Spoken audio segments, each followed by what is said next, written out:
Good morning, my brothers and sisters. Welcome to episode 30 of Be With Me. We're in the book of 1 Corinthians, and today we're going to talk about sex before marriage. And the reason we're going to talk about it is because the Bible talks about it. Listen in here. This is from 1 Corinthians chapter 7, verse 36 and following.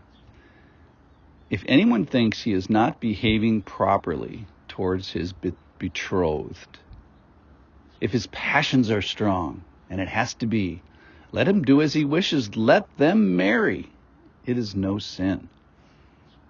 But whoever is firmly established in his heart, being under no necessity, but having his desire under control, and has determined in his heart to keep her as his betrothed, he will do well. So then, he who marries his betrothed does well, and he who refrains from marriage will do even better. A wife is bound to her husband as long as he lives, but if her husband dies, she is free to be married to whom she wishes, only in the Lord. Yet in my judgment, she is happier if she remains as she is. And I think that I too have the Spirit of God. So this passage comments on a couple things we're not going to talk about because we've already talked about them, which is the permanence of marriage. A wife is bound to her husband as long as she lives until her husband dies. Then she's free to be married to whom she wishes. That's number one. Number two, that marriage should be between believers only in the Lord with the liberty of choice. But the real topic of today is sex before marriage. So this is talking about a time of engagement versus a time of marriage. So engagement is a commitment to being committed. It's a decision that you make that someday you're going to make a vow. Marriage, on the other hand, is the commitment, and with it, it has certain responsibilities. So the responsibilities of marriage are the appropriate care, the expanded borders of your world, if you will, the influence and the care in taking on the concerns of that other person. So as you take on their world, as it's described in the passage before this, is the worldly troubles. When you get married, you have more worldly troubles because you have two worlds put together. The point from yesterday was not so much about being single versus married, but being single-hearted towards the Lord in your body, in your actions, in your thoughts, and even in your relationship, even in your romance. Okay, so those are the responsibilities of marriage. In addition, there are certain rights of marriage. We learned early in chapter 7, this is the end of chapter 7, but in the beginning, chapter 7 has been all about sex. The authority and rights of another human being's body you get during marriage.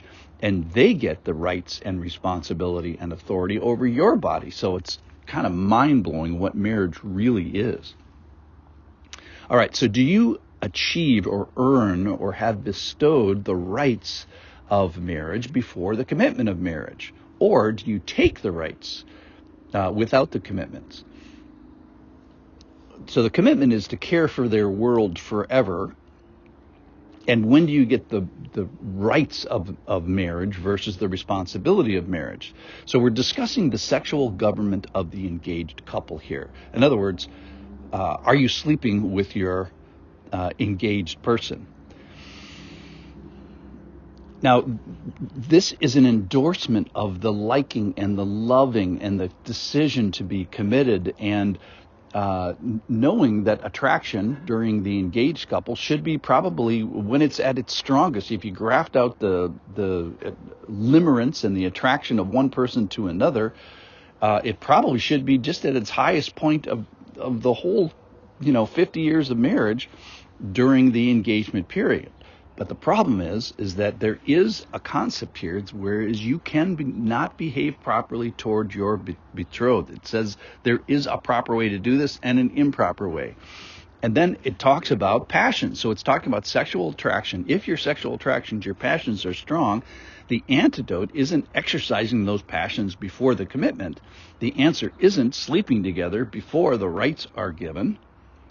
No, the idea is, should we expand sexual liberty before expanding relational care? No. Should we expand consummation before commitment? No. So that's what's not to do. That's what a lot of people in our society choose to do. So the answer isn't sleeping together before marriage. The answer is early marriage. So one can have desires that are out of control. That's kind of the moral, there's a good and bad in this passage. The control of passions, let me just say a little side note here, the control of passions that are not given for their expression during engagement is how a couple builds trust. It proves trust, it proves sexual fidelity before marriage so that a person can rely on that sexual fidelity after marriage. It kind of answers the question is, can I trust you with a difficult thing, with a very hard thing? And so it's nice to have the answer to that question be yes before you enter into the worldly cares of marriage. All right, so one can behave properly or improperly toward their betrothed. And the topic today is sexual intimacy. So one can behave properly or improperly with regards to sexual intimacy. And here, if married, not being married, interferes with the desired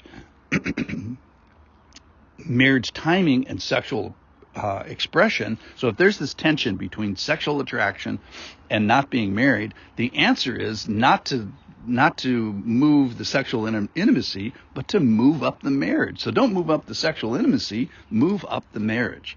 So this is an endorsement of being attracted, passions. God designed this whole thing.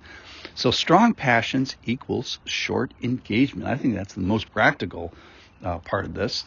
Strong passions equals short engagements, short betrothals.